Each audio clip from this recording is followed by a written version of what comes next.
Hey boys, and welcome back to another Bleach video, and today we are doing the character view for the brand new Orient Society Orihime. Now I will have the Nelio and Kukaku ones out later today, or actually the Nelio one will be out later today, and then the Kukaku one will be out later tomorrow, so stay tuned for that. Make sure you are subscribed because these do take a while to make, so I apologize for the wait. But anyway, that being said, let's get straight into it. So this Orihime is a speed human with the Soul Reaper kill ability. She is a range character, and she also comes with a 12% recharge link, which is kind of different. Normally when a character gets a 12% recharge link, it is clearly because they are an SP based character. As you all know, if you haven't seen this character already, she is actually a norm attack damage based character. You want to be doing all your damage from that norm attack string. So that means the recharge isn't normally good, but she does come with a second strong that is a boost, a 20-second boost out of that, and that recharge allows that second strong attack, the boost one, to come back a lot faster. Just a tad bit faster, which is actually a good thing in my opinion, because you want that strong attack to come back as fast as possible so you can do as much damage as possible. In addition to that, when we will talk about that when we get to the skills, she does get some good skills that back up the fact that she doesn't have a quote-unquote good soul trait for a non-attack damage based character. But that being said, she's honestly the only speed character in the game that is ranged with FLURRY and the Soul Reaper kill ability, so she is a niche that needed to be filled, and honestly really no complaints with that. She really doesn't have any tough competition when it comes to NAD FLURRY characters that are range and speed. So like I just said, she was a niche that needed to be filled, and I personally don't mind it. I'm more for this character, and I personally really do enjoy her. That being said, now let's go into her stats. So looking into the stats, this Orihime actually has some very good stats. Honestly, really no complaints here. She has a 1,121 stamina, 771 attack, 363 defense and focus, which is kind of funny, and then 639 SP. The SP is a bit on the lower end, but it really doesn't matter because she is a non-attack based character, and then her focus and defense is actually pretty good. Nothing too really standoutish there, but she does actually have a fairly decent high attack stat and stamina stat, so really no complaints there. Now normally I will tell you what the rankings are, but I don't have it written down right now, but on the screen you will be able to see all the rankings for the stats of what she has. I believe she does have one of the higher stats in the game when it comes to stamina and attack, so just to point that out, right? So as always, stats don't really matter too much because of transcendence stuff like that, but I did want to talk about it. There you go, she has a pretty good set of stats. Now let's go into her skills. Alright, so looking at Orihime's skills, she does have some uniqueness to her, where she does have some skills that other characters don't, although we haven't seen for a while. For example, Berserker plus 40%. This allows her to be a hybrid character. I really don't recommend it. I wouldn't ever really use this character without chappies, so this is, in my opinion, kind of a throwaway, and I believe other characters get it at 50%, so I'm not really sure why she got it at 40%, but it is what it is. In addition to that, she also got 30% Bruiser, which is on the tad bit of a lower side, honestly. I was expecting her to get like at least 50%, but it does make sense when I explain it. So she has 12% recharge. Looking at that and then looking at the Bruiser plus 30, you can see that she's going to be doing a lot less damage than other characters, but it really doesn't matter that much because she does have another skill where she does damage to lacerated enemies plus 40%, which is massive on this kind of character, right? I believe she's the first NAD-based character that can actually do this kind of thing where they do more damage to enemies that have a certain status element, and she does inflict laceration in all of her attacks but the second. So that means if you do actually inflict lacerate, you're going to be doing 40% more damage. That's absolutely insane, and it does make sense why she only got a 30% bruiser to kind of balance it out, because imagine she got 60% bruiser or 50% on top of the extra damage. That would have been quite insane. In addition to that, going off the laceration talk, she does have debilitator plus 2 seconds, which is actually very good. So that means when you do inflict lacerate, it's going to be inflicted on that enemy for 4 seconds, allowing you to do that extra tad bit of damage. After that, she has enhancer, which means her boost on the second strong attack is going to be boosting your whole team for 20 seconds and not 10. Very, very good, especially in PvP if you do decide to take her in there. We will be talking about PvP later in the video. And then she does have Flurry, Poise, and Sprinter plus 1. So it's nice that she has Flurry. Of course, that's basically the standard for these type of non-attack damage based characters. And then the Poise is just an added bonus. You don't really need it too much, but it is nice that she does have it. For example, the Kisuke and Tokinara are perfectly fine without it, but it would also be quite kind of amazing if they did have it. So skill-wise, kind of set, right? She has very good skills like the Bruiser, damage to lacerated enemies, debilitate, enhancer, flurry, poise, etc. But unfortunately, she lacks guard break. The guard break skill, in my opinion, is almost a must now for these kind of NAD characters. If they don't have it, then they kind of go into the position where Kiryu is, where sure, she's a good non-attack damage character, but it's kind of a hassle to play with her in PvE. Now, I will say this, I don't know what's different with this Orihime. Maybe she's just a tad bit different, but I didn't really mind the fact too much that she didn't have guard break, but it definitely was a problem when I was playing with her. I did notice it a lot. Like almost every wave I had to basically guard break the enemy, which kind of got annoying, especially because she is a ranged Sorry killer. That means that you are going to be going against a lot of Sorry enemies that do have guard break, and it would have been, quite honestly speaking, quite amazing if she did have the guard break. And if she did get it, she might have been one of the best characters in the game. Like straight off the bat, that guard break on a ranged character is really, really huge, and unfortunately she just doesn't have it. However, since she does have Enhancer and Poise, it does kind of make her a decent PvP character. Now I wouldn't really recommend bringing it to PvP because she is a ranged character. Ranged AI in PvP is kind of a hassle to play around with, but she does have Poise. It is an option, lads. She is a human. No one's really going to have killer against her, and she does have a Sorry killer. So she, honestly speaking, is not a bad option in PvP. Not the worst, but definitely not the best. She's an average, above average character in my opinion. So that's kind of cool, right? I haven't seen much people talk about her in PvP, rightfully so, but it's an option. It is an option. It is an option. Alright, so now it's time to talk about her attacks. So firstly, her non-attack string, the main part of her kit, because she is a non-attack damage character. So honestly speaking, you really don't care about her strong attacks. So we're going to kind of breeze over the strong attacks and mainly talk about her non-attack damage string. And even then, there isn't really much to talk about. Does she have a good nat string? Yes. It is a 4-hit nat string, a very common one. A lot of characters have this nat string, so it is nice to see. Not bad whatsoever. Characters like Tokinada, Fierce Battle Kisuke, Thousand Bro Kirio, Bambietta, all them characters, a lot of ranged characters share this nat string, so it's very common and really no complaints there. The 4-hit nat string is kind of fast, it does the job, it goes far, it goes through enemies, it's a very good nat string and you really can't complain about it. There's no other nat string that could have been better than this, so there you go. Very simple, nice and easy. Looking into her SA1, her SA1 is a beam forward, 300 width, 700 length, range collision, 40% magnification. So this strong attack, let's be honest, is not good. It's a very bad strong attack, but since she is a non-attack damage-based character, you are going to be rocking chappies. It doesn't matter too much. It honestly really doesn't affect her whatsoever. It will be quite annoying if you do have her in Guild Quest as a side character. That first strong attack can push the enemies quite far away if you're trying to clear very, very quick. So that's like the only time, in my opinion, that it can be a problem. Obviously, it does push enemies kind of far away, so that might also be a problem for you in normal play, where you have to kind of chase them. But I personally don't mind it. It does hit a lot of times, so if you are using this against a boss or something like that, then there is a good chance you inflict that lacerate, where then you can do extra damage. So personally, I don't really mind it too much. Of course, it's a bad one. It could have been better, but it really doesn't matter too much.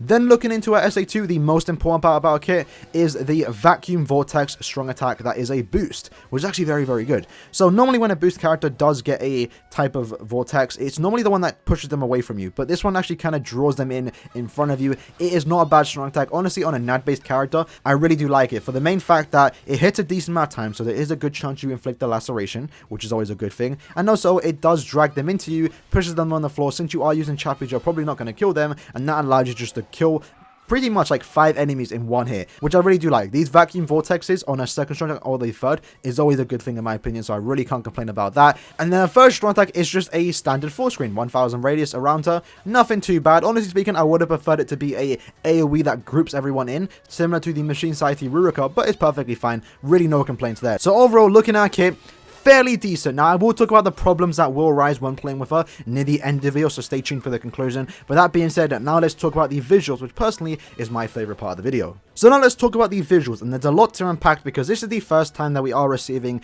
a Orient Society character, right? This is the first Orient Society banner, hopefully the first of many, because I do like this design, I do like the characters, and hopefully next time when we do get another Orient Society banner, they pick better characters, because yes, it's annoying that we do get the same characters, but I personally don't mind it too much. So first is Orihime. One thing I will say right off the bat, looking at the concept art, looking at the characters, like just artwork in general, the color scheming is perfect. The green really goes well with the orange. I'm pretty sure there's a reason for that. Orange and green just looks really, really nice together, and I really do like it. And honestly speaking, the more I talk about this character, the more I'm starting to like the design a lot more. So the dress itself, obviously being very short, being very opened in the middle of her chest, for obvious reasons, it is an anime game, makes sense. The hair, very, very nice. And also one thing I do like for some reason, I don't know why, it just looks really nice, is the tights on the right leg and not the left leg, so you get the best of both worlds, lads. If you like tights, then her right leg's got you covered, and if if you don't like tights and you want nothing on your girl's legs, then there you go, her left leg's got you covered. So overall, design is very cool. I really do like it. The pose in her artwork too is actually very cool, being like a ninja kind of vibe. I get a lot of Sword Art Leafa vibes from her. I'm not sure why. It's probably because we also got an Oriental banner on Sword Art where like Leafa kind of looks the same, being in a green kind of outfit. So overall, design-wise, in the artwork and concept art, KLab really did nail it. And that's honestly the one thing you can come to expect from KLab. Design-wise, model-wise, character-wise, visual-wise in general. It's always done perfectly.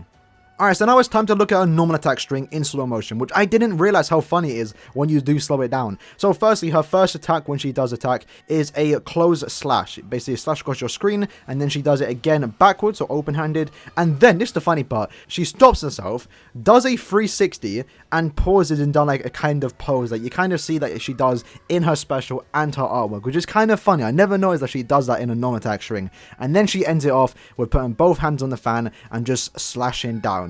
Very cool. I really do like it. It's a nice take on the normal attack string that we've seen it many times before. The green aesthetic of it too makes it look very nice, and I really do appreciate the work that Kayla put into this, because you don't notice this, at least I didn't when I was playing with her, until I slowed it down. So that's actually kind of cool. And then look into her first strong attack. Orihime's first strong attack basically has her turn her fan into a ninja star. Literally just throws it in front of her, and then it does come back like a boomerang, or I think it just teleports back. Every time I did use it, I found myself flash stepping forward to chase the enemy, so I couldn't see the actual animation finish, but I think that's actually quite cool. I really do like it. No real complaints there. Visually, it does look nice. Obviously, we mentioned it about already. It's not the best strong attack, but hey, at least it does look quite impressive.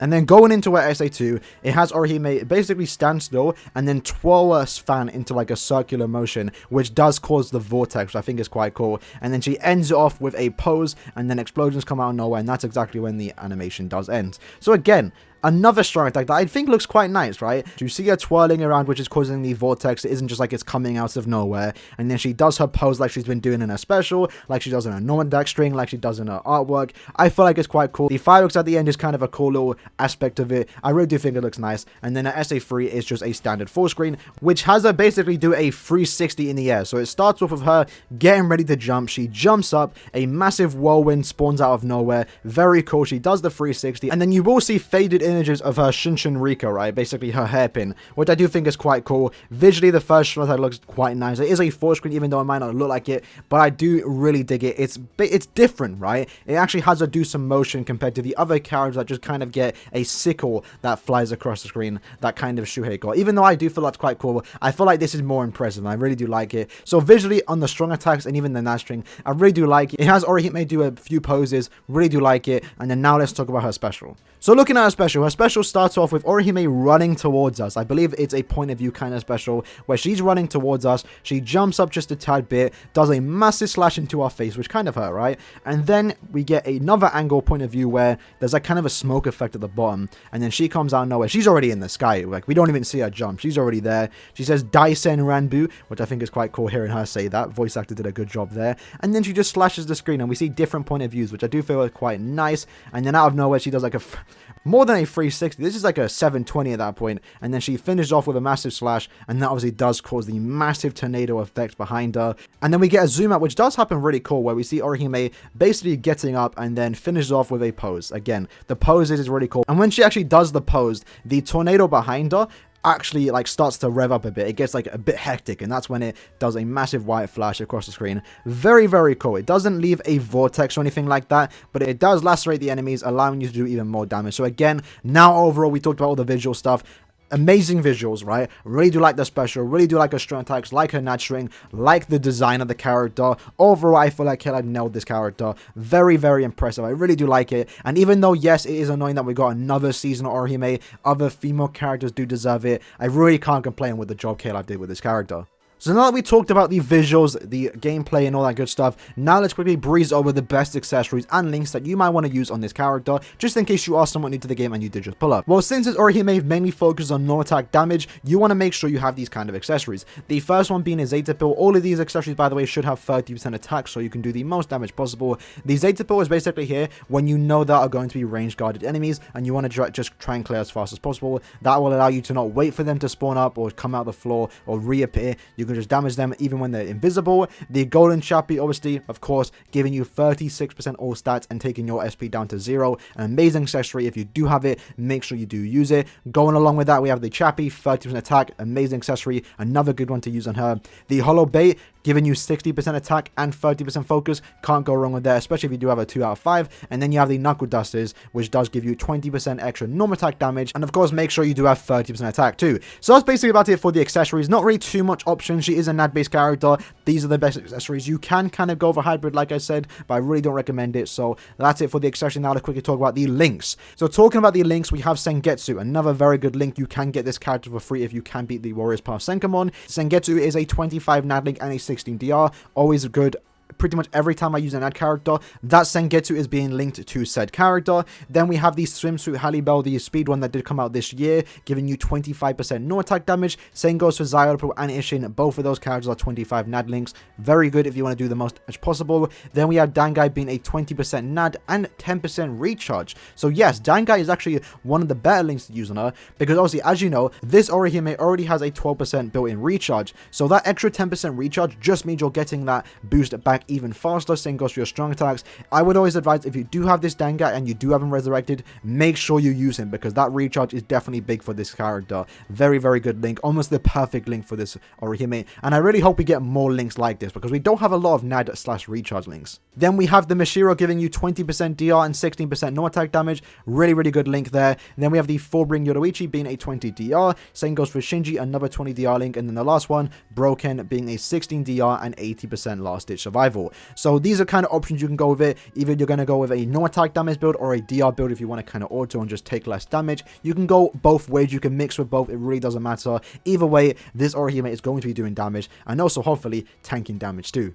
So overall, in conclusion, is this Orihime good? Well, yes, almost characters nowadays come out. Yes, she does have some problems, and it definitely does bring it down. If you play with 1000 Kirio, you're going to enjoy this Orihime. She has the skills to back her up. She's going to be fun. She's going to be doing damage. But I did notice that when I was playing with her, almost every wave, I had to use a strong attack to break the guard of ranged enemies. That was a problem. I would have much preferred it if she had guard break and I wouldn't have to use strong attacks, because her first and third, even though they are good, I just don't want to use strong attacks on my NAD character. I want to just hold down the NAD button and basically breeze through all the enemies, because she would have been able to do that if she did have guard break. Another thing about her character is the fact that second strong attack, even though it is a boost, which is very good, unfortunately with the way that Caleb make it, is classed as a melee attack. So you will find if you only have one strong attack available, being the second strong attack, it isn't going to break the range guard. Instead, it's going to break the melee guard, which doesn't matter on this character because she is a ranged character. So yes, she has problems. She doesn't have guard break. Her second strong attack, so basically 1 out of her 3 strong attacks can't even break the ranged enemy's guard,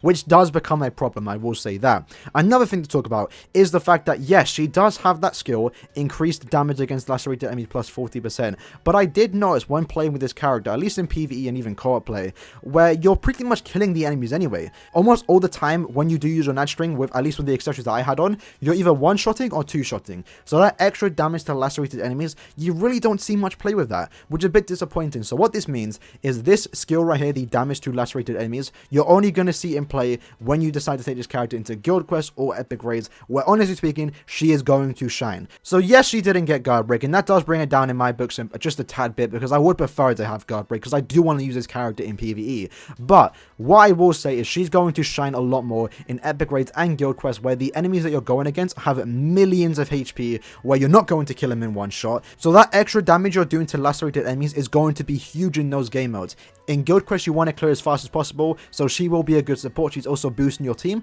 Really can't go wrong with her there. She will be annoying with her first strong attack, pushing the enemies back, but I believe you can get over it. It's only going to slow you down a few seconds. You should be able to beat it regardless. And then for epic raids, she's going to be a beast there. If you have a 6-man team of Orihimes, all boosting or lacerating the boss for 4 seconds at a time, you're going to do a lot of damage with that skill. So for PvE, she's okay. She's an okay character. She's basically playing the exact same way as the 1000 Kirio. For guild quest, she's going to be a very good character. Like I said at the start of the video, she's the only speed range cyber character in the game to have flurry. So this was a niche that needed to be filled, and she will personally be one of the better guild quest characters, and also one of the better epic raid farmers. Even having said that, Ichibe will probably still out damage her because he does have the Espada advantage over this Okiura. But hey, it's an option. If you don't have the Ichibe, then you can bring the Orihime to boost the Ichibes, and overall you're still clearing a lot faster because she is also doing a hefty amount of damage. So there you go, lads. That was the showcase slash review of the Orihime. A pretty good character. Of course, she should have gotten guard break, but it really doesn't matter too much because I feel like personally she's designed to be used in epic raids and guild quests. So that being said, let me know in the comments below what you guys think of this character.